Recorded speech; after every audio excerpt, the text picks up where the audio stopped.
Look at that, Will. We're live, sir. Just like that, we're live again. How you doing, brother? Bringing the magic back to Look America. at you. Look at you go. I'm barely awake, man, as we were talking in the green room. It's been a long, hot weekend in Oklahoma on the range, getting some good training in with some fine Americans. Awesome. Yeah. Awesome. What were you Yeah. teaching? Oh, no. I was a student this time with, Oh, okay.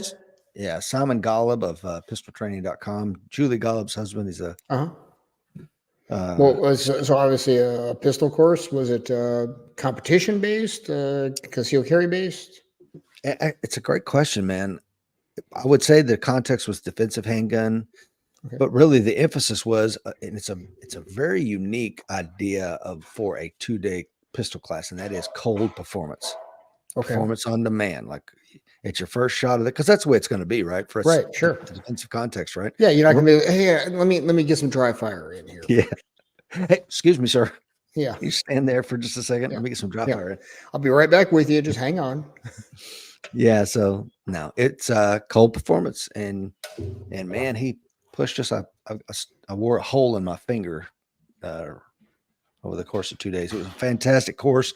I think it's his first course because he's still on an active duty agent. And anyway, I'm looking forward to more from Simon once he does retire and is out there in the civilian marketplace, because he has a wealth of knowledge.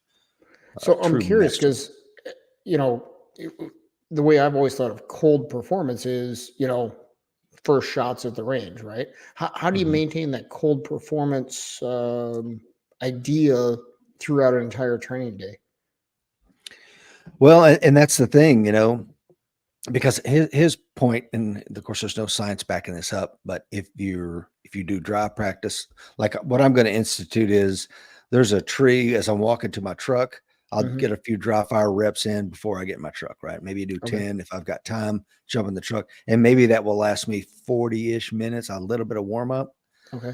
But a lot of it is, the way that he sets up practice, and some of the drills that we did. Cold heat and is one of his drills, and it's escaping me right now exactly what it is, but there's a lot of different things um, that he emphasizes to get that on-demand performance.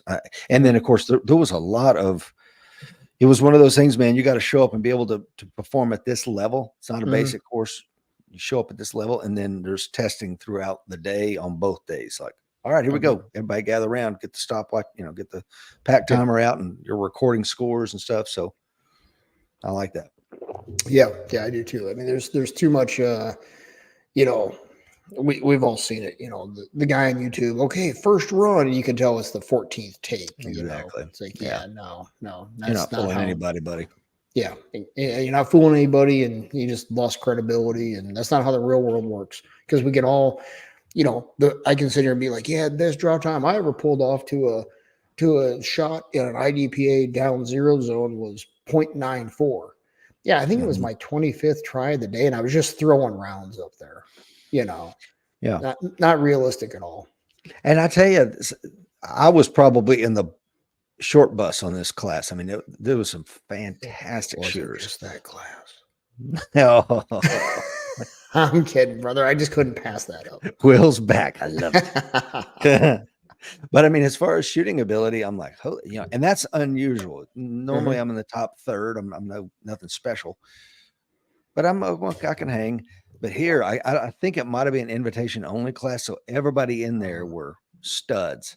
Yeah. And it's like, oh crap! Yep. But even still, with the level of talent that showed up to this course, nobody was pulling off sub-second draws Yeah. cold. Right. So and is that really relevant, Will? I mean, The way I always put it is, yes, I want to be as fast as possible because nobody afterwards is ever like, I wish I would have done that slower. right. You know, um, when I trained with Kyle Lamb a number of times, and he was like, I want you to be able to run 95% in your fight. Mm-hmm. So, try to run 100% in practice and be as fast as possible so you can slow down to your 95% and still crush the other guy's 100%. So I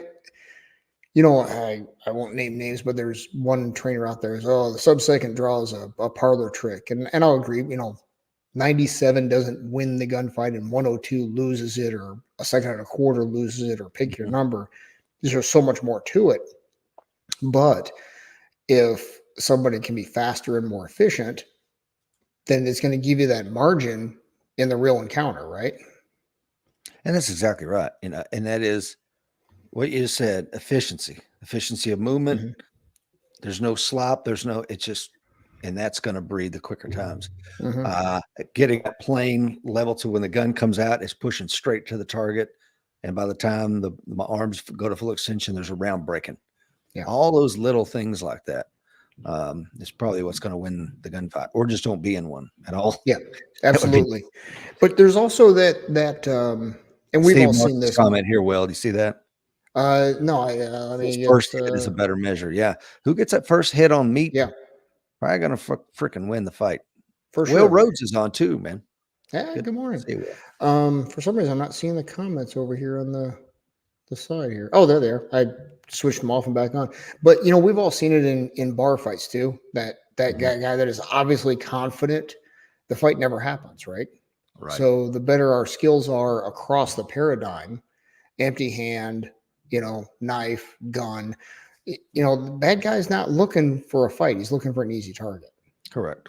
So And building those skills gets you out of the fight before you get deselected, as yeah. William April used to say, right?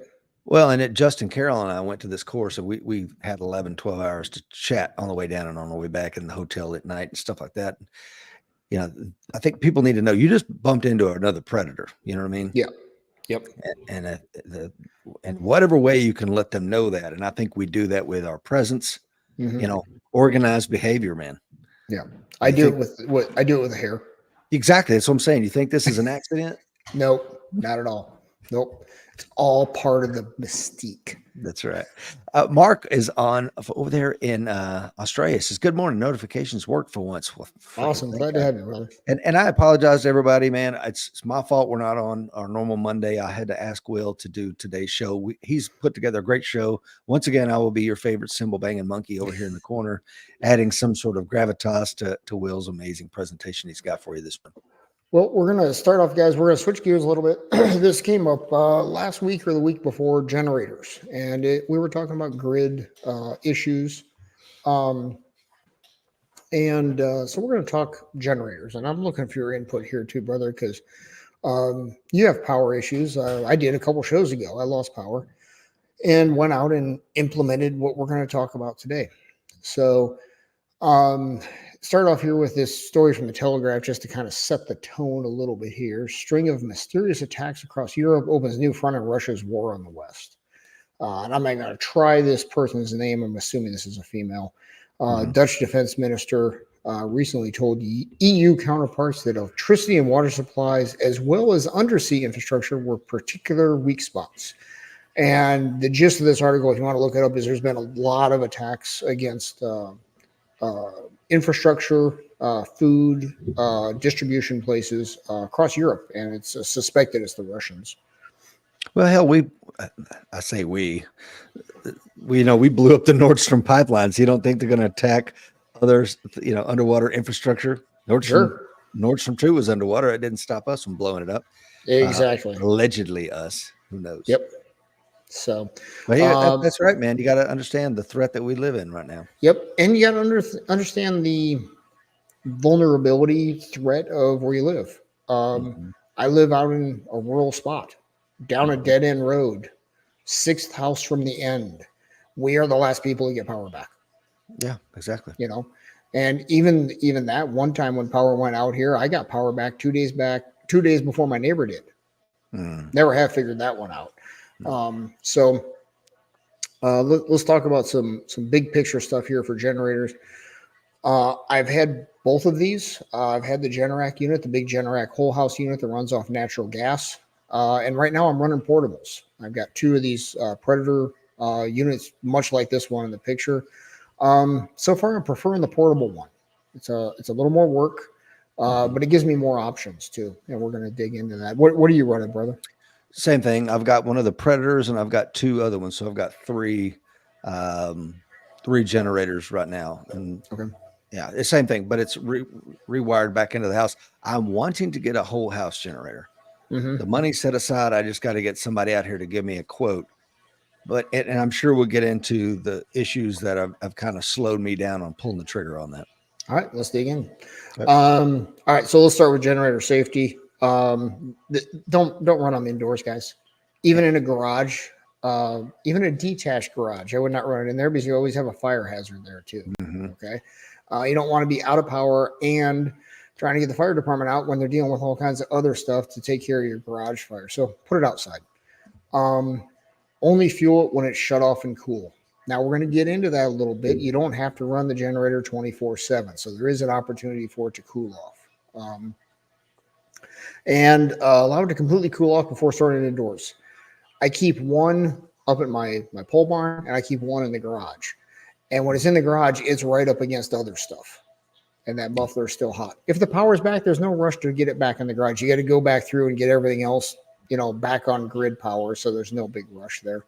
And ditto, if you're just going to throw a tarp over it in case it's bad weather when you're not running it, the tarp will melt against the muffler. Ask me how I know.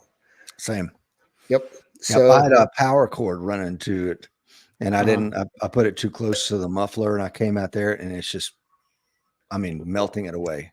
Yep. So seemed like a good idea at the time, right? And it was not. Okay. And then the last one there is make sure that the power load doesn't exceed the capability of the generator. And we're going to dig into that a little bit, how to figure that out. But you can trip your generator offline and you hear it out there running, and maybe it's nighttime and you think you've got power in the house and you don't, and your refrigerators and freezers aren't actually keeping your food cold and safe. Mm-hmm. Okay. So something to keep in mind there. Good point. All right. So why do a generator? Well, there's, obviously the lights, because you can't do a podcast without proper lighting to show off the hair, right? So that's or lack thereof. Oh, well, I wasn't going to go there. I already did the short bus thing on you. I wasn't going to go there with that. All right. So so you've got, for comfort, that's the first one that comes to a lot of people's minds. I want the AC. I want the furnace. I get that. And that's life-sustaining too in a lot of cases. But we also have life-sustaining items such as medical equipment, right? Mm-hmm. If someone has an oxygen concentrator, some of those will run on batteries for a period of time. Others are plugged in the wall. And I'm sure much more medical equipment I don't know about and hope not to. But you've got your furnace, winter up here in Wisconsin, and AC down there in Tennessee in the summer, right? Especially for older folks, a lot more people die of heat than cold. Amen. Okay. I want to talk about this real quick because a lot of preparedness folks, I just don't see it anywhere in the list. And when I put together one of the preparedness lists, number one was creating and maintaining an artificial climate. Mm-hmm. Humans can live in a very, very thin band of temperature range, believe it or not. We like to think we've dominated the planet, but there's a reason why Antarctica is a freaking Arctic desert. And if you can't maintain that artificial climate, brother, we are going to see a lot of folks drop. So, yeah, it's not just the food that needs to be kept at a certain temperature. It's grandma or your kids or you. Well, and there's great examples of that. There's, the big winter storm that hit Texas a few years back, right? And I don't remember hearing a lot of deaths out of that. There were some, unfortunately, but I do remember a number of summers in Europe reading articles about a lot of people dying over there because they don't have AC when power goes out. And we have a relatively old population here in the U.S. It's even older in Europe. So, yeah, totally. Because they're not replacing their population. It's the demographic curve looks different than what it should. I want to get to a couple of comments real quick. Joseph says the threat I see is our adversary striking a large U.S. city in the winter, no power, no water, etc. Cyber, man, it's a few hexadecimal lines of code, and it's a wrap. We've mentioned a million times on the show Ted Koppel's amazing book, Lights Out. If you haven't read it, man, it needs to be on your required reading list coming up real soon. And what's Will say? It says he has 4 generators. He's big time at us here, 4 generators, and installing solar system later this summer. I too have a solar system, and we didn't make it part of this, but let's touch on that when it rolls around here at the end. I do want to go back to Joseph's comment, though. I just listened to last night Sean Ryan show's latest episode with Sarah Adams, the Yeah, CIA targeter. I Uh, interviewed her a couple weeks ago. yeah, and Mm, you guys did an awesome job with her and Boone, and Boone is her business partner, as I understand, and they're still mhm, going after the people who um, uh, attacked Benghazi, mhm. our Benghazi facilities back in, was that 2012 2012, I already? think. September Um, 11th, 2012. yeah, and she brought up a good point because Sean asked about, um, grid attacks, and then because they were talking terrorism, of course. And she made an interesting delineation in that the grid attacks, the cyber attacks, those are state actors, and um, attacking, say, schools or daycares or malls or whatever. That's going to be your terrorist Mhm. cells. Great episode. Really opened my eyes to some things I had not thought about. To throw some people over to that latest interview with her. She Uh, she is very sharp, man. Very yeah. sharp. Um, And oddly enough, she's single as well, which actually comes up at the beginning of the show. Apparently, she's getting marriage proposals through the comments on YouTube. So I I thought bet. that was kind of funny. I But bet. so um, Joseph, I could see a scenario. Of course, we can all see any weird scenario, right, where they strike a infrastructure through a cyber attack, which I think is much more likely than anything else right now Mhm. because it's so easy and we know they're in there. Do that and then cap that off with some physical attacks because the terrorist organizations, when they see that infrastructure breakdown, are going to see opportunity because the emergency services are bogged down with these other things and aren't going to be able to respond as quickly. Yeah, and to your point, I'm sure a lot of folks watching or listening to the show later will be familiar with the SWOT analysis, strengths, weaknesses, Mhm. opportunities, and threats. Well, guess what? The enemies do the same damn thing that we do Yep. when it comes to conducting a SWOT analysis. And to your point, it's like, oh, I've been waiting on this. I've had my malware waiting for just this moment Hmm. to activate. And the FBI has been very clear. I forget the amount of Chinese malware that is sitting on our power grid, and they don't know what it's there doing. It's just Right. sitting there. So Yep. it's like a sleeper program waiting to hit execute. That's Yep. scary. It is. And so this is another way to be ready for that. So portable or fixed? This is the big question. I went from fixed to portable, and we'll dig into that a little bit. Portable ones were cheaper. Hmm. I haven't priced a Generac lately. Remember what you gave for yours? I haven't got it yet. Oh, But okay. I'm thinking 8 to 10,000 to put it in. One of our members, um, I'll just say his first name, David. But that's his business. He has a business installing these. And when he was here drinking at the 4 Pounds pub here in your old pal Rich Brown's house, we were talking about it. I said, what would it take to power my house? And he kind of looked at it, made some rough calculations. You're looking for the amount of kilowatts you need, you're looking at probably 8 to 10,000. I'm like, okay. So that's kind of Mhm. what I have put aside to put one in. But hey, Bill Armstrong is on, the owner and operator of Mead Hall, where I was just at over the weekend taking a shooting course there. Bill and his lovely bride were outstanding hosts, and you have an opportunity to train with Bill at his facility there, Mead Hall in McLeod, Oklahoma. I highly encourage you to do that. And Awesome. Gregory Good is to on. have you, brother. Super Five, brother. Super Five to both those former Marines there. So your portable ones are cheaper. They produce a decent amount of power per generator, and being portable, you can use them for other things. Camping, working. I got a little piece of land where I built my gun range. If I need power up there, I just toss one of the generators in the truck and take it with me. Versus the fixed one, that's not an option, of course. Okay. Um, Well, let's talk and the about cheaper real quick if we Yeah. could. So for those that maybe don't have a generator, don't have a portable one, you can Mhm. get probably an 8,000 kilowatt generator. Of course, that's on the crank. You're going to get an operating of around 6,500 for what, well, around 700 ish, 800 or Yeah, cheaper, matter Harbor of fact, Freight. I just priced it last night. The one I've got, which is a 7,000 continuous, Mhm. that is $900 at Harbor Freight for the There you Predator. go. And I've had great luck with their generators. I also have a Champion generator, a smaller one, Mhm. that I've had, probably coming up on 18 years. Starts up right away. That's just a little 3,500 watt one I use for some camping when we had a camper. And that's also been great. And that's probably about $400. Now, it's not going to power much into your house. We're going to get into that. Yeah. It takes a lot of watts. What about Dr. Fuller says, do they make them that are EMP hardened? Can you speak to any of that? Not that I'm aware of, but there is, and I wish I had it with me. There's when we had Dr. Arthur Bradley on. Yeah, he's EMP doctor on YouTube, and the website escapes me at the moment. I'm sorry.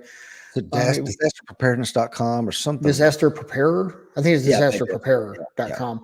They make if you go in there and dig around, they make a EMP protection. It looks like a plug-in. You plug it in your generator like you're plugging in an extension cord, and that protects it. You can also get a fabric from him that has metal in it to lay over the generator, as long as it's covering the entire generator and getting to the ground around it. You can do that. I'm depending on just those plug-in things because I move mine around to get them out of the way all the time, and I'm going to forget to put that fabric back over. And to be candid, the fabric is very expensive. And oh, really? Okay. I'm cheap, so I've heard that about odds. Yeah. Hey, Alan Kelly is on this morning. So good morning, gents. Good to see you, bro. Glad to have you, brother. So portable generators, you said they're cheaper, maneuverable, portable. Yeah. Yep. And you can move them around. I keep one in the garage, one up in the pole barn, because I don't have electricity there yet. So that one gets run pretty regular as I'm doing other work up there. Also, as long as we're talking about running them, the Predator line says run it at least once every 3 months. Personally, I run it the first of every month. I run it for an hour. I just crank it up and let it run for an hour. Keep everything lubricated, keep everything moving. Two schools of thought on. Let me talk about my Predator real quick, because please. I and you tell me, Will, if you've had this happen, and I've got to get mine fixed because it's no longer running 220. It's supposed to run 110 or 220. For whatever reason, the 220 ain't working. My other two, and I don't know, I forget what they are, but they're something from Lowe's. They're the biggest portables you can get from Lowe's, whatever those are. I've had it for 10 years, man. Zero problems. So I don't know if I just got a bad one or what. Yeah, I don't know. I haven't had any trouble with mine, but I mean, they're a mechanical thing. I remember my Champion one, all out of the blue, I couldn't get it to start. And it was they have a built-in low oil sensor. And I had to reset that, but Google knows all. But now I know if the power was truly down, like a huge cyber attack, I may not have access to the Google. So something to keep in mind there as well.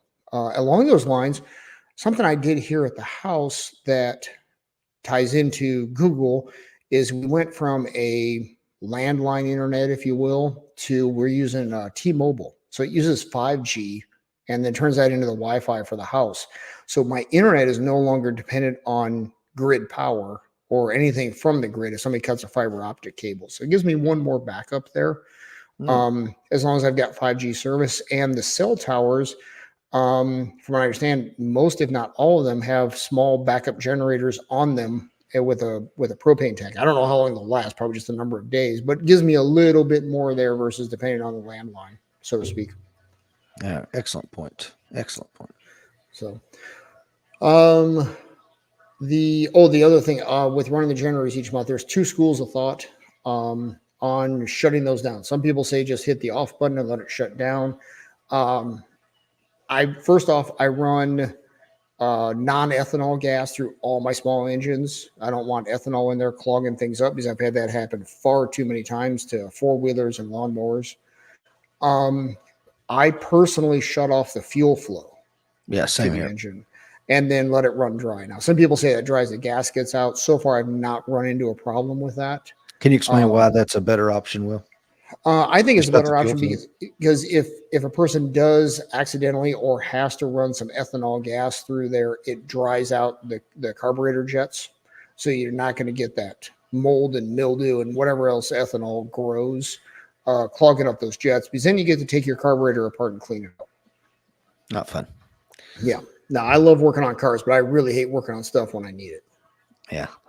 Steve says, I use an 8,000 kilowatt at home, compromised by keeping a window unit AC and smaller Jenny rather than a huge permanent unit that could run whole house with AC. Also use a HF 4550 for his camper. I'm assuming that's Harbor Freight. Yeah. Yeah. Alan Kelly says, I have 3 generators, 2 are dual fuel, gas and propane. Good. And actually Harbor Freight has a new one out that's tri-fuel. It's LP, natural gas, or gasoline. Ooh, nice. Yeah, it's pricey though, but it puts out a lot of power. It puts out like 13,000 watts, I believe. Well, and that's the plan. When I do get the whole house generator, and maybe we can talk about it later, it's going to have to be a tri-fuel. Yeah. I have to be. If I got to pay the expense, I got to pay the expense, and there's a reason for that. Yep, absolutely. So, the fixed ones, they're expensive up front. And this is where I chose to go away from the fixed and went to the portable because I heat my house with LP. And I've got a 2-year supply of LP sitting outside. But let's say I had to run the generator for an extended period of time, maybe weeks. I don't want to be burning up my supply, my source of heat as well. And that's why I chose to go with the gasoline ones. Now, I'm also rural, so I'm able to keep plenty of gasoline on hand too. So you're going to have to evaluate that one out. And Ted had sent me a question leading up to the show asking about the whole house, like the Generac being natural gas powered. How about a long-term situation where the natural gas supply stopped flowing and therefore you have no electricity? Right. You got any thoughts on that one, brother? No, I mean, that's the thing. That's why I'm afraid of natural gas. Yes, we just had natural gas run to the house, and that's fantastic and all that stuff. However, what did we see happen on October the 8th, the day after the attack from Gaza into Israel? Israel went in there, a couple IDF soldiers, and they shut the gas and power off. That was step one, 12 hours after they attacked.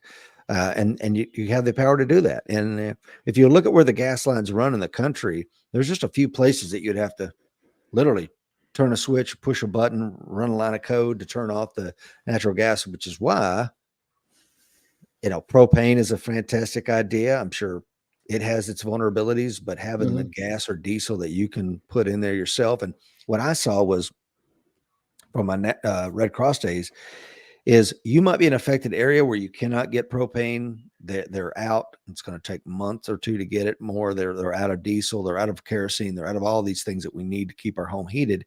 But you can often drive an hour out of the affected area and buy that if it's portable, i.e. gas, diesel, things of that nature. If it's propane, you got to wait for the truck to deliver it to your house to fill up that 500-gallon tank in your yard.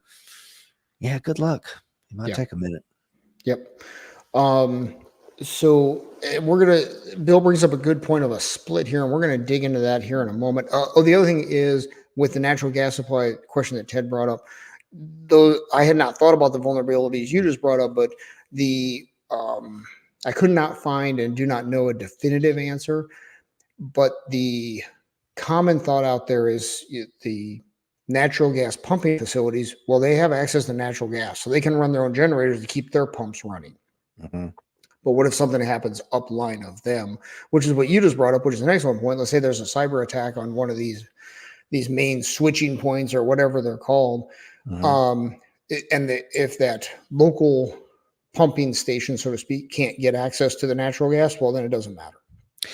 Yeah. And just to back up to that, the IDF, I mean, they come out there with a camera crew in the dark and showed some IDF soldiers wearing nods.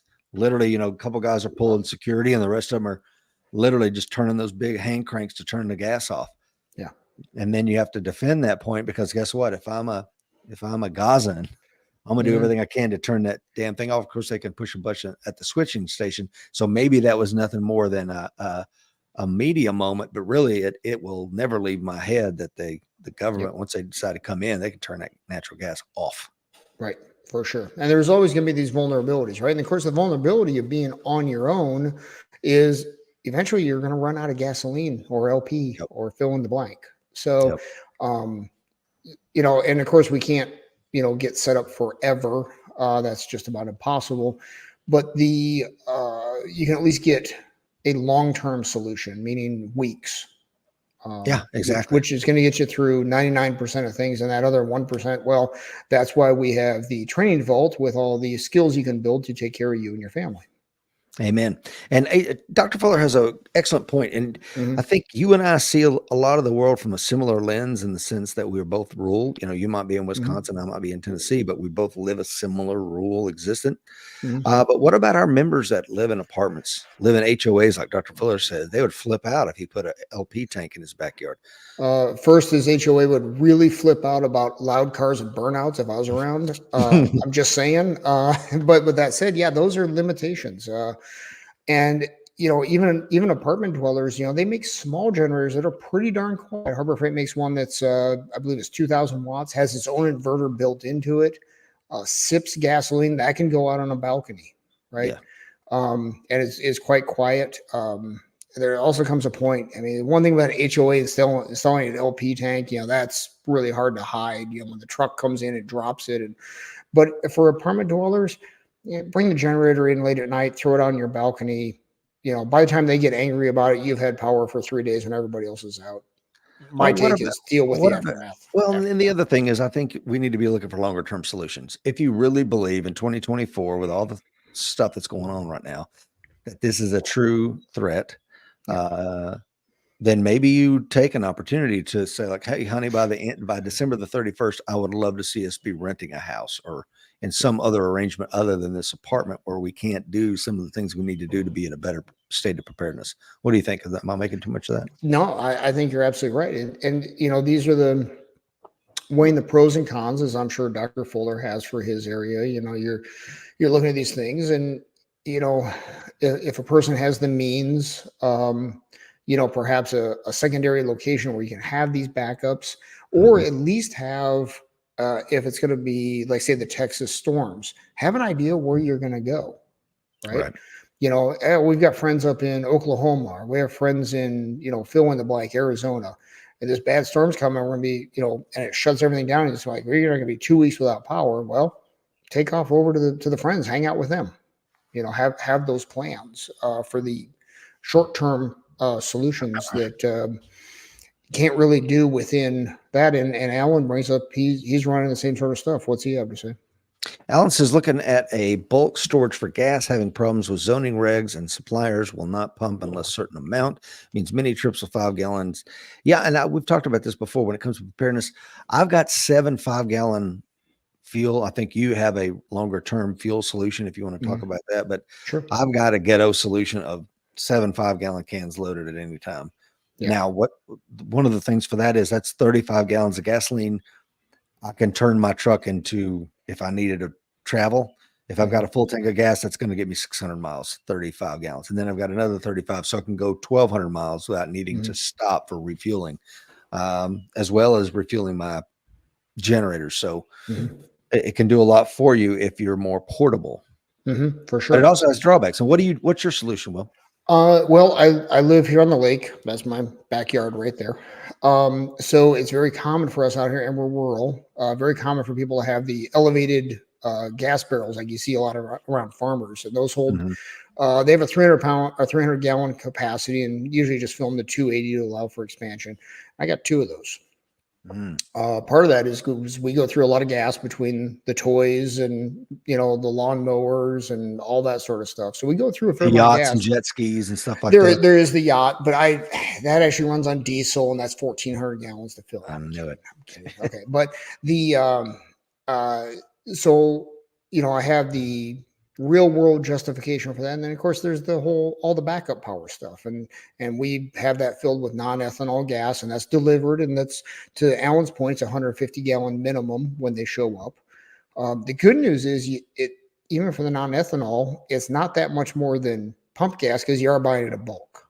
Mhm. So as far as that cost goes, there's the upfront cost of the tank, of course, which tank, hose, stand, all that stuff. You're looking at about delivered about $1,500, so not Okay. cheap.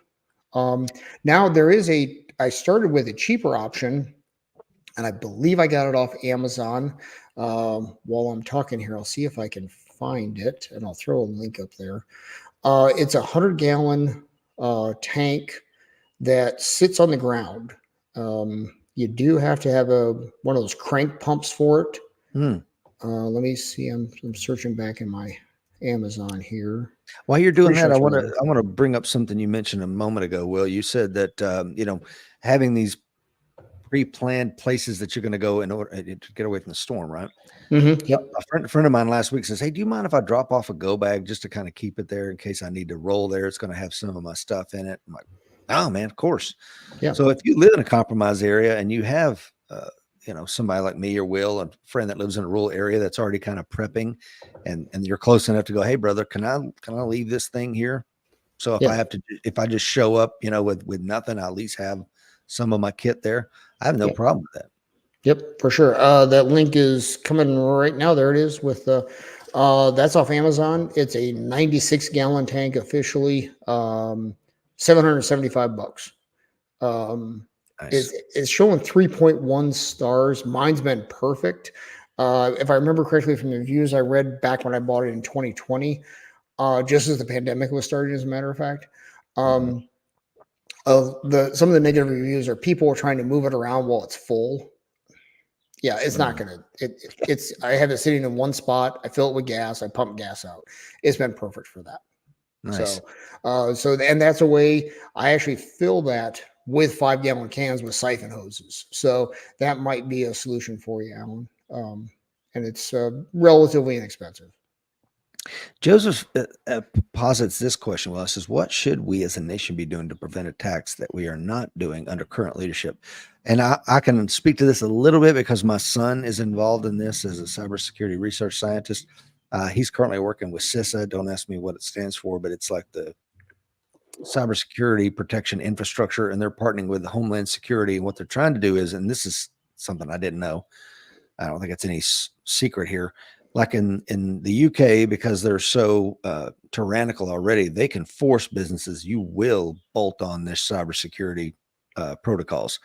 Here in the US, it's like if they don't want to have it, they don't want to have it. So what Mhm. CISA is trying to do is make something so user friendly and give it to you for free that you would be stupid as a small business like the one that I run, a construction company, not to go. We will take it, and it's going to protect us from having our proprietary information stolen from us by a Mhm. foreign actor or whatever. So I think they are trying to do it. To your point, Joseph, is it going to be robust enough? Is it going to be soon enough to stop? I don't know. Do you, Will?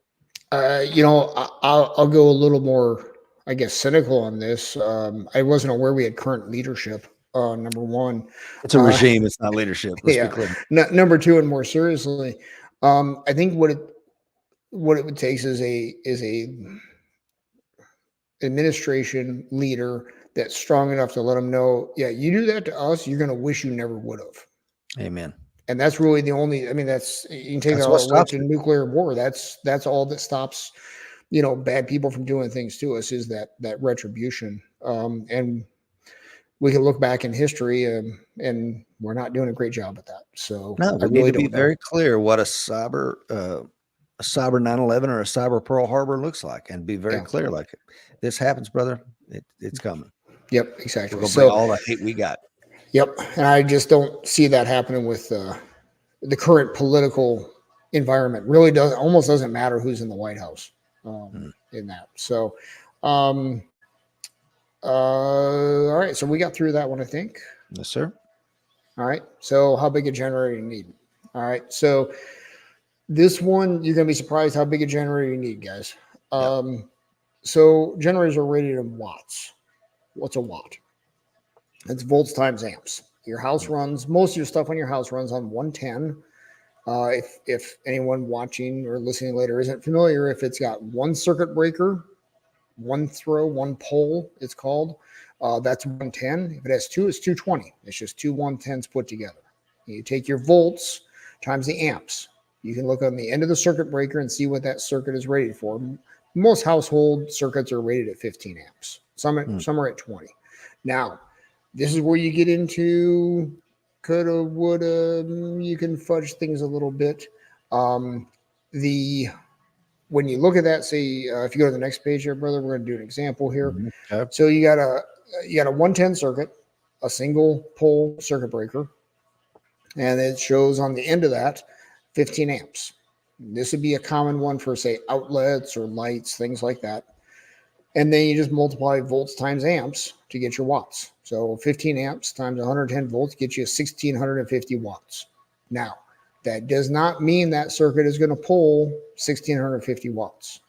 For instance, the room I'm sitting in right now, we went from old style incandescent lights in here, regular light bulbs, to these LED lights that go into the flush mount into the ceiling. There's 25 of those lights in this room now, and it pulls next to nothing. I can't remember what it is for sure. I want to say it pulls maybe 2 amps. Wow. Okay. Very, very little. These are like the only lights in the house. I don't lose my mind when somebody leaves them on because you can run them for an entire year for like 75 cents. Okay. Wow. It's astronomically small. If an electrician comes and hooks up your transfer panel, which we're going to talk about in a moment, they will add up the circuits you want to put on there and look at what your generator is rated for, and they won't add any more. No matter what the reality is of what that circuit is going to pull. Okay. You do you can, if you're handy, or you got a buddy who's handy with electricity and, doesn't mind breaking into a breaker panel, you can run more circuits on there, but you're running a risk there. You can overload your generator. You can overload your generator. You can set fire to stuff. It's a big risk. I don't actually recommend that. I'm pretty darn handy. I pulled the new wire for this room. I ran a new circuit into this room. I'm pretty handy with that stuff. I don't overload these things. No. Mainly because I may not be the only one running this. If I know for a fact I'm home, then I'll play the game a little bit, but I may not be home. So, because I am on the road 3 to 5 days a week. Okay. Joseph asked a good question. What's the shelf life of unleaded gas? I've seen 6 months to 2 years. 6 months is the number I go with, mainly to be pessimistic. But as soon as that gas gets delivered, for me, I put stable in immediately. Yeah. And that will extend it to, I think on the bottle it says 2 years. Yeah, 2 years. I think I've had it go longer than that. Yep. It will do that. Now, here's the thing though, if you're storing ethanol unleaded gas, they make I forget what it's called. There's a product that will stabilize that ethanol in there because the ethanol will go bad. The corn part of the gasoline will go bad before the gasoline does. If you're going to store it for any length of time, I highly recommend going with the non-ethanol stuff. It is more expensive. It's going to depend how often you use it too. If you're cycling that pretty regular, you can play around with the ethanol. I definitely would not take ethanol past 6 months. So, yeah, Tony says like canned goods longer than what the label says. Yes, very true. Good point. And look, and to Tony's point, if you dig into this, if I think the canned good, maybe it on the expiration date, it's 2 years or 5 years from the date that it's canned. However, if you look on like the USDA website or some of these other websites, they'll tell like if the can ain't dented, if the can isn't expanded any, if the can isn't rusted, the best thing you can do is use your nose. You open it up, it smells good. Guess what? Probably is good, even if it's been 10 years. Yep. The other thing to be aware of, guys, and I don't know if this is really technically true, but I do it and I haven't had any issues, is if gasoline starts getting old, instead of running through in the small engines, whether that be lawnmowers or what have you, I throw it in my truck. The vehicle's a much larger fuel nozzles, since everything's fuel injected anymore. It's going to tolerate any bad gas quicker. You will notice a decrease in mileage if it's quite old, so be aware of that as well. So it's a way that I will cycle gas through because I try to keep it under a year, even though with the stable it's good for 2. But that gives me some fudge factor if I'm right at that year and the big one happens. So I'm trying to stack those variables in my favor. Okay. So for this one circuit, this 115 amp circuit in our house, we're using a capability of 1,650 watts. Well, you can see how a 7,000 watt generator, constant state 7,000 watt generator, you can eat it up pretty quick. So something to keep in mind there, guys, is you're going to go through a lot of your generator capacity on paper very quickly based on the circuits you have. So bigger is better.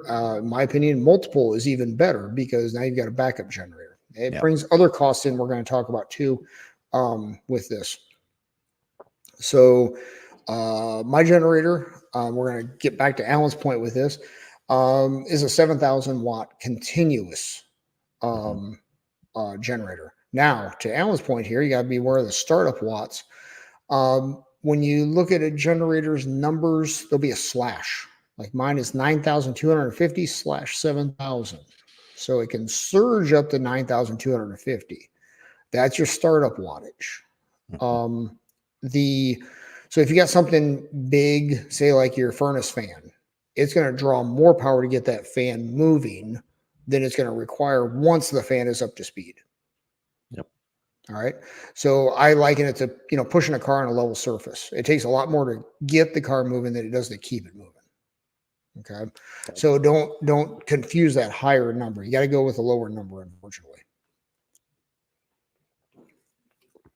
All right. So that takes care of all of that. You got anything to add there, brother? No, not at all. Okay. All right. Let's go on to the next one. So this one is this one's my generator. It's the picture of Harbor Freight, but this is the one I have. Notice a few things here, guys. The switch on the left, off, on, start. You can get a battery on this one, so it's push button start. When I start them each month, I will vary. I try to do it every other month. I don't get so particular that I actually track it or anything, but I try to run it both ways. They're quite easy to pull start, even these larger ones. They're not bad at all. But you can throw a battery on there if you got shoulder issues. Maybe you won't be home, and the wife doesn't want to deal with, or maybe she has shoulder issues or something, doesn't want to pull start that. You can throw the battery on there. The battery does not come with this generator. I think it's an extra $50.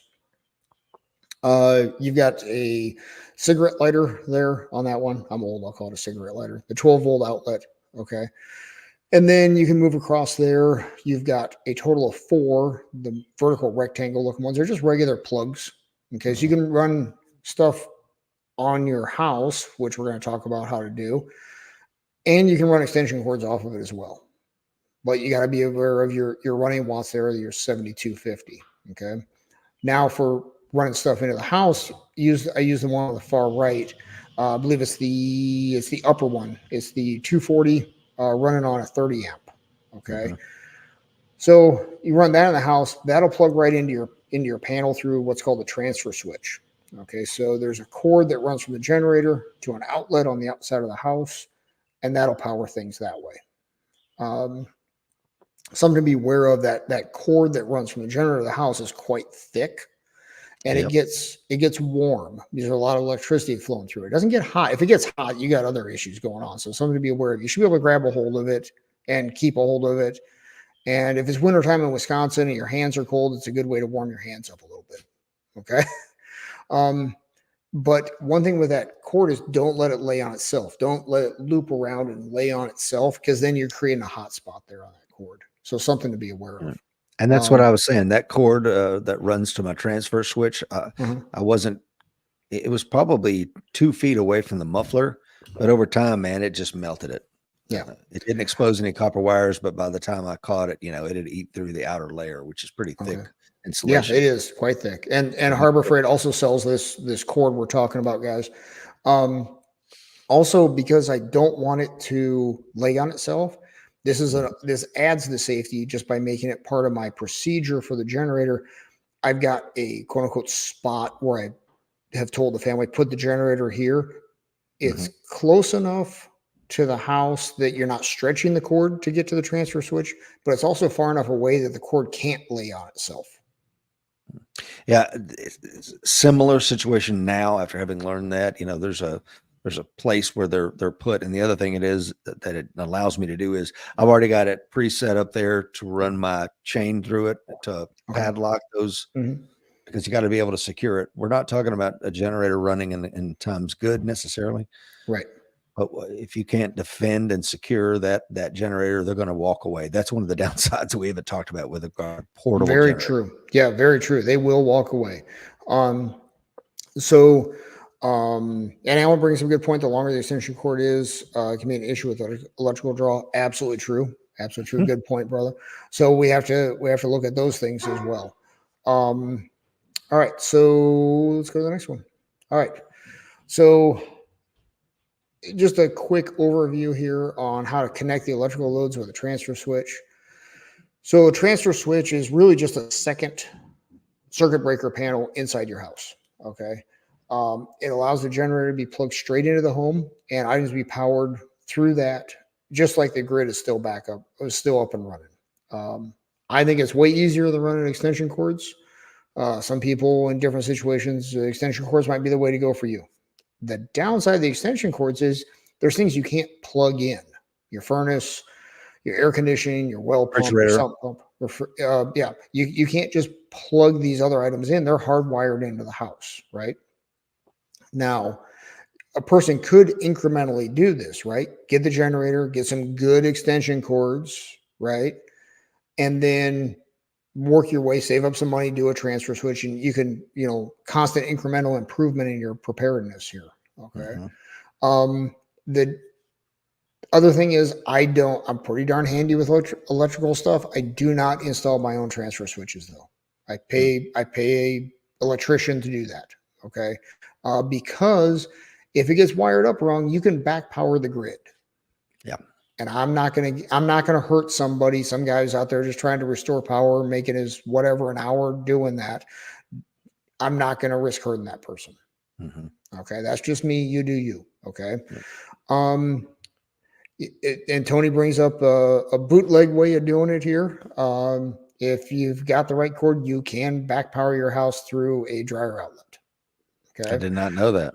Now be aware. Okay. This is my best understanding right now. You got to go throw your main off. Otherwise you will back power the grid and hurt somebody. So it's not something I recommend. It is out there, Tony. You're absolutely right. It can be done. I personally don't recommend it. Yeah, my dad's a retired electrical engineer, so he put our transfer switch in. And one thing I will tell you is we have a laminated checklist that rides right above the circuit breaker box. So when the power goes out, pull that off. It's got a chem light in there so you can crack it and then be able to read it at night in low vis conditions and start and follow step 1, do this, step 2, do that. And highly recommend that, because if you don't do it that often, you may forget, especially if mine's a little bit, it's not that simple to back power all that coming back into the house and do it safely for everybody. So I need to follow those procedures very clearly. Yep. Funny you mentioned that, because that's going to be coming up pretty quick here. So if we jump on the next slide there. Yes, sir. This is my transfer panel. Nice. Okay. And what I really want you guys to get out of this, you can look and see what I've got on there. The most important part I want you guys to get out of this is the upper left. Okay. You've got feed from main panel and you've got feed from generator. Okay. So right now you can see that I took this picture last night. We had grid power. So feed from the main panel, that 220, that 2-throw is on, and the feed from the generator is off. And it may not be obvious in this picture. There's a silver, I don't know what you want to call it, apparatus in between those two breakers. Both those breakers cannot be on at the same time. Genius. So as it rocks the feed from the generator, as those two turn on, you have to kind of with your hand help it, and it knocks off the power from the main panel. Therefore, you're not back feeding up to the main panel, out to the grid, and hurting someone. Okay. I love that. Okay. So it's idiot proof, which is perfect for me. Okay. Pat Cahill's on. Good to see you, brother. Glad you made it. And you can see it. Number 2446, by the way. We didn't talk about it. Yes, we did. What is this? This is a great time. What do we got here? Oh my goodness, look at that. Now I don't have mine. I feel terrible. Oh my gosh. What is that? Half rations of bourbon for you, sir. What was that? What is that beautiful coin you had there? This is the American War Society coin. Mine is 426.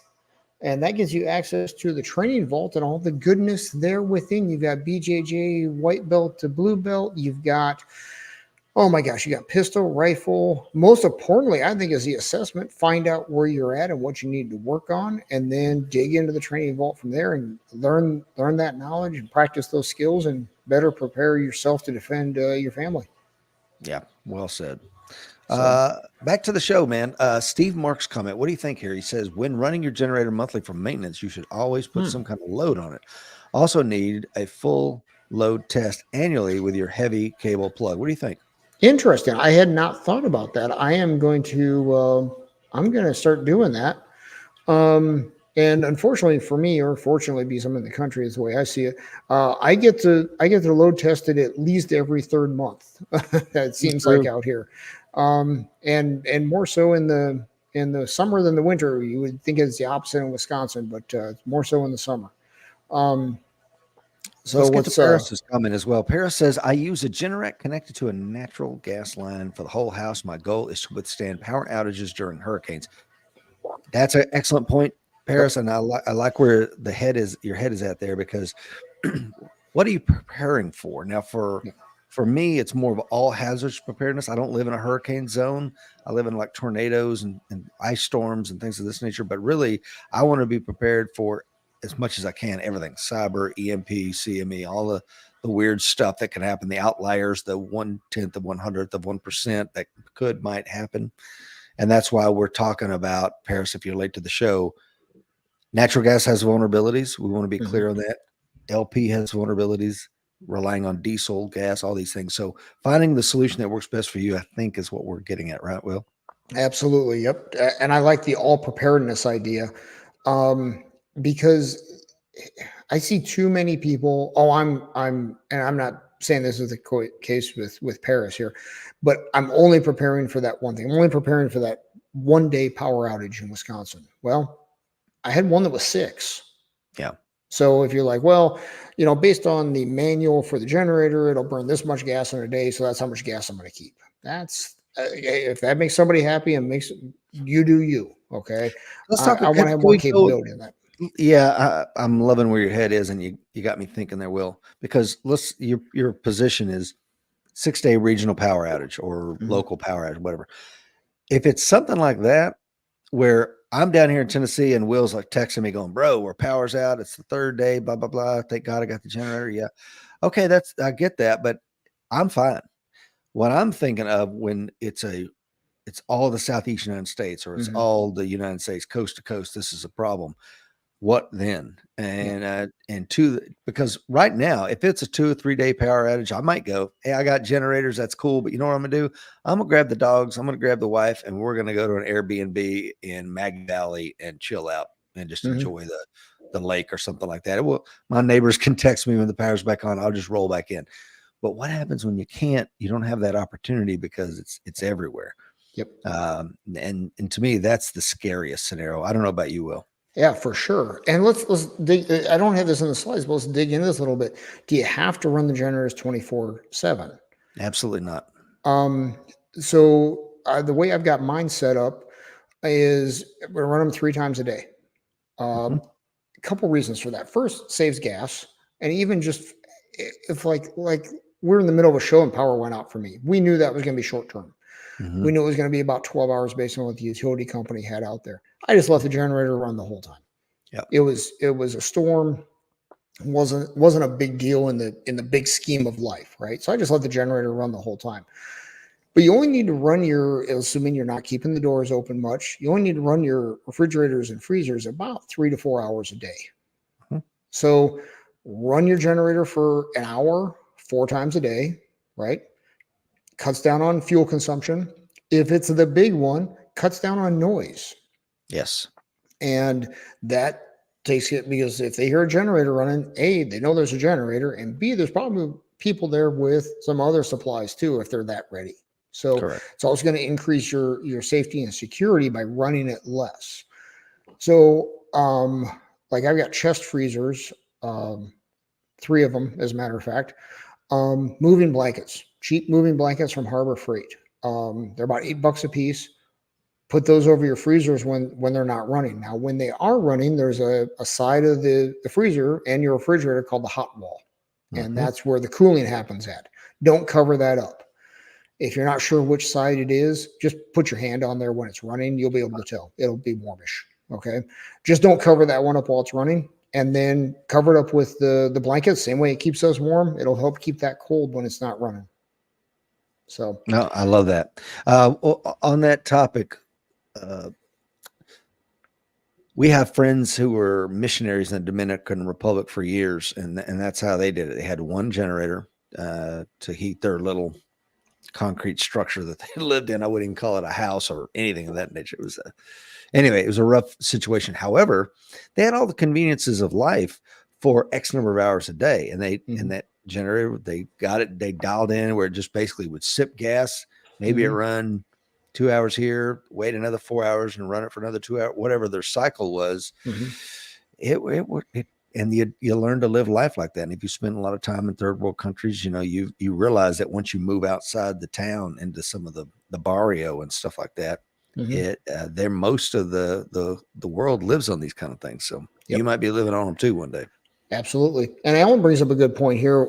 Keep up with your run times. Oil change needed periodically during extended runs.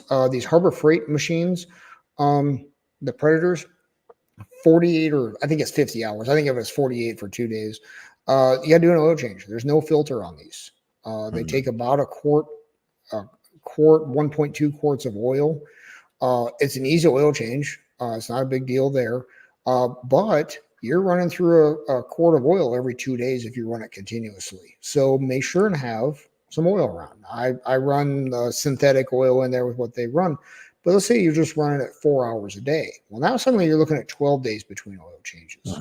Okay. And I do change mine every year. You know, if there's no other power outage, it only runs 12 hours a year, an hour each month. And so I just change it every fall. Same time I change the lawnmower oil, everything else. I just drag the generators out and change oil in those as well. Genius. So, yeah, great point, because that's something I'm going to have to look into. I don't know how much oil I have on hand. So maybe when I get out today, I'll pick up some more. Great point. There you go. And you know, and for whatever it's worth, I run like a Mobile One synthetic through it, but I just buy the cheapest synthetic there is. And to your point about the checklist, this is mine. There we go. It sits right above the. There's actually two. There's one in, we call it my bin. It's where like any mail I get, you know, whoever goes and gets the mail puts it in there. So there's one in there, and there's one like you right by the circuit breaker panel. Yeah. Okay. And it's step by step. My opinion, guys, the best way to do this, type this up. And then don't you go test it yourself, but then have somebody who isn't mechanical or who might be using this, have them go do it step by step. You'll see the flaws real quick. And I put other stuff in there, like you look at number 15 down here, is the chest freezers. Okay. Now mine are set up that because the way the house is wired and where it's plugged into, I have to run extension cords across the house for some of my freezers. So you got to make these choices on what you're going to power and what you're not going to power. The other thing I was going to mention earlier is when you do run that generator during the day for those short periods of time, charge your phones, your devices, and battery packs. Yep. You know, for your devices as well. The other thing to talk about here with the transfer panel is, long story short, the way it works is you plug the generator, you run the cord from the generator in the house, plug it in on both ends, then you start the generator. Okay. But you don't want to have all those breakers on because that puts a huge load on the generator all at once. So what I do, and it's in here if you guys want to read through it, I throw the feed over to the generator. But before that, I go through and turn off all the breakers on the transfer panel. Same.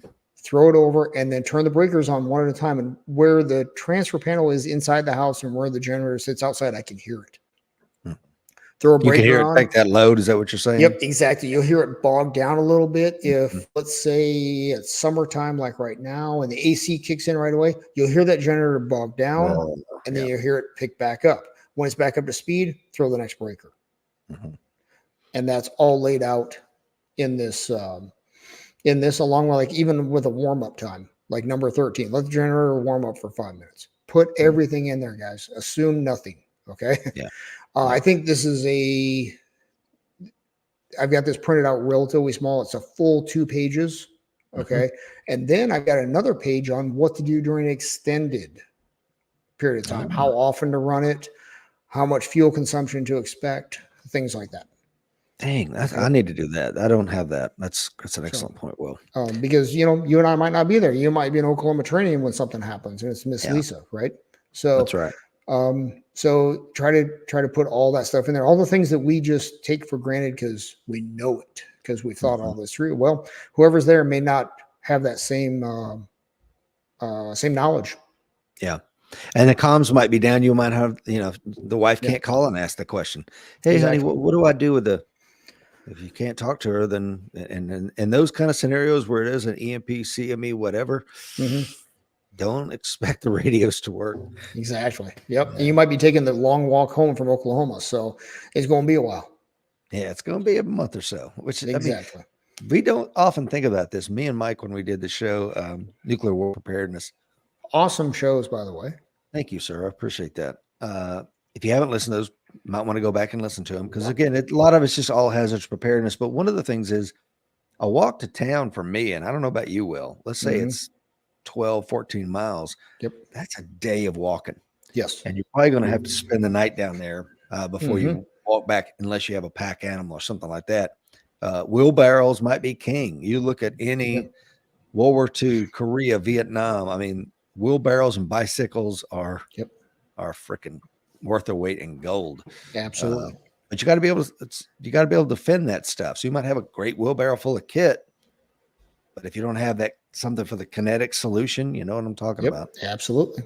That's going to be a problem. What's Steve have to say there? Steve says another issue with limits on gasoline. Regular power outages can prevent gas stations from pumping gas out of the underground tanks. Might have to drive out of the region to just buy gas or just bug out for a while. Yeah, absolutely, Steve. We just talked about that. Well said. Yep, for sure. All right, so that's my checklist there. If anybody's looking to put this in, just send me a Facebook message. I'm happy to share it with you. There's nothing super secret in there, and then you can tailor it to whatever you got. Love it. So, all right. So now let's say a person's incrementally improving here, waiting for the budget to catch up, and they're going to run extension cords. So the first thing we do have to worry about, I think it was Alan who brought up, maybe it was Tony, about the draw of the extension cords. Buy good extension cords. Yep. 2 things my old man taught me you never skimp on: extension cords and garden hoses. Buy the good ones and be done. Yeah. Okay. Was it buy once, cry once kind of thing? Yep, exactly. Buy once, cry once. Amen. Buy the good ones. It's well worth the extra money. They last longer. In the long run, you're going to spend less money, and they're going to do a better job for you. So they have the wire is bigger in there, so therefore it's not creating its own draw. It's still creating a draw, getting the power through the cord, but it's less. Okay. Yeah. And again, don't forget that certain items can't be operated off extension cords. Your furnace, your air conditioning, your well pump, your sump pump, all that stuff. You're not going to run that off of extension cords. So be aware you're going to need backup systems there. Okay. For heat and cooling. Now you can run a window AC unit off an extension cord. So if you've got central air, but you're going to run stuff off extension cords, maybe go buy a window unit and have it handy. You can keep one room cool. Maybe an elderly family member or somebody needs that temperature regulation in the summer, or just for your own comfort. Yeah. Okay. One thing I don't like about extension cords is you got to have something open. You got to get that cord in the house, right? Yeah. Yeah. So, and Tony brings a point here. I'll circle back to that real quick. That's a great idea. I never thought about that actually. Now, one thing you can do, and I have done this, is if you have an old style basement window, the little half ones that are wood frame that you could just kind of open, drill a hole, right? See if I get right where those 2 parts come together, like the window would open like this here, right where those 2 meet up right here, drill a hole right where those 2 meet. So you can run an extension cord through there and then close the window around it. I love it. Okay. Now you still have to be able to run the cord from the basement to wherever. And that's probably not as likely anymore. I haven't seen a basement window like that in quite a while. But something to keep in mind. What's Paris Okay. say? Let's see here. During the last hurricane, there was no gas available for 2 weeks. That's why he's using natural gas, and that's in Southeast Texas. Yeah, definitely something to keep in mind for sure. And you're taking, this is awesome. You're taking your situation, what you had, and finding the solution that fits that, and that's perfect. Mhm. Okay. Um, and let's see, to Tony's point, making your extension cords from Romex. Romex is the wiring. If you look up in your house, Romex is that type of wiring, and you can make your own extension cords out of that, which is it's not going to draw any more power than an electrical line inside the house, and probably cheaper in the long run. If you buy a big spool of Romex, it's not going to look inexpensive, but you can make a long extension cord out of that. Which might be a good idea as far as bringing that into the house, keeping the generator far enough away. Because I'm telling you, working these disaster relief operations, there's always going to be carbon monoxide deaths. Mm-hmm. You know, the elderly person, the person that doesn't realize the danger of those generators, man, they need to be far enough away from the house so that is not a threat to you and your family. Or have one of the things that I have in almost every room of the house is a carbon monoxide detector. Mm-hmm. Plug it into an outlet, forget about it. It's got a little battery in the back of it so that when the power loses, it trips over to the 10-year lithium battery in it, and you can protect you and your family, because nobody wants to die in their sleep. When you've got everything right and you put that damn thing too close to the house. Yep.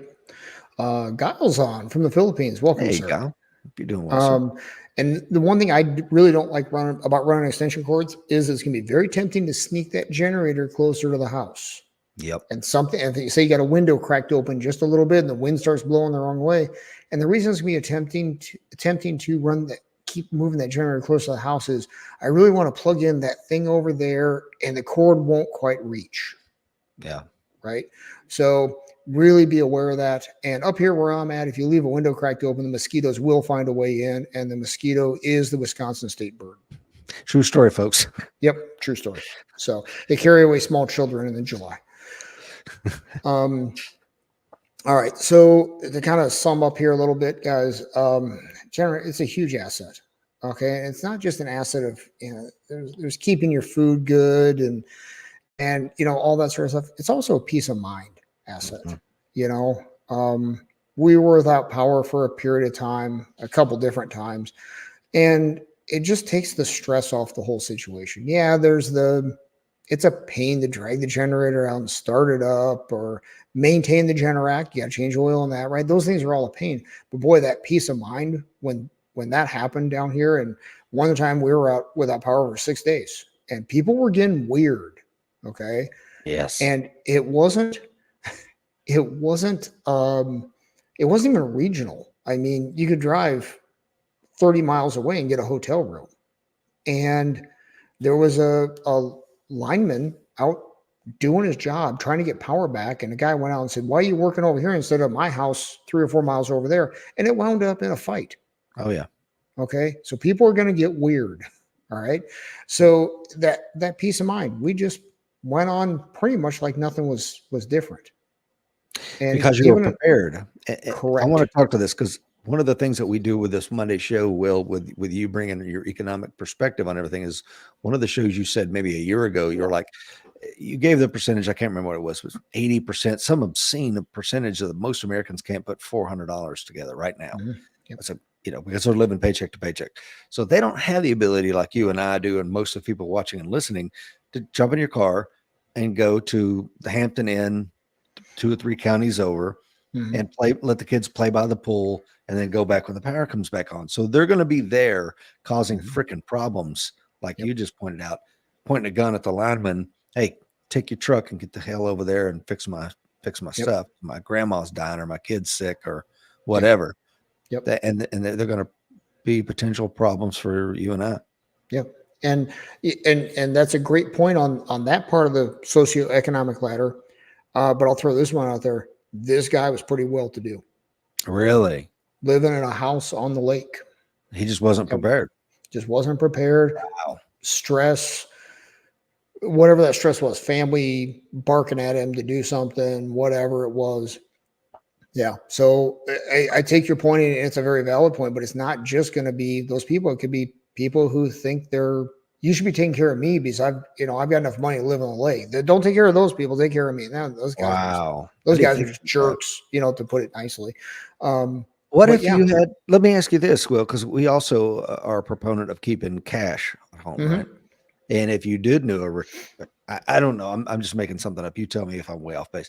If you do have the cash and those liquid assets at home, precious metals, whatever they are, hey man, I know you're a retired lineman. Can you get the power going on over here? I don't know, whatever. That buys you more options, right or wrong? Absolutely. Yeah. I mean, it's, I'll kind of take it away a little bit. I've harped on my kids. They would say harped on them, I'm sure. Money doesn't buy happiness. My saying is money doesn't buy happiness. Money buys options. So, you don't have the option to go bribe the lineman if you don't have that money or those assets on hand, right? You don't have the option to do other things if you don't have money. So, and at that point, let's say it is a big regional power outage. Your bank can't start the computers. Bank can't get you the money out of the vault because they can't verify you got enough in there, right? Yep. So it all ties in together. It's a big web of preparedness, if you will. Yeah. And ATMs, all these pieces. they got to connect via satellite or whatever the technology is. And guess what? There's a lot of North Korea now, I think, has satellite killers up there and stuff like that. Yeah. And the Russians are launching stuff. Yeah. It all ties in together. So, I would, at a minimum, bring it back around to this. I went without power for 6 days. It was a pain. It wasn't fun. Okay. But it was doable. And so what I try to do now is I want to be, the minimum I want is 3 times that. So say like Paris is in Texas.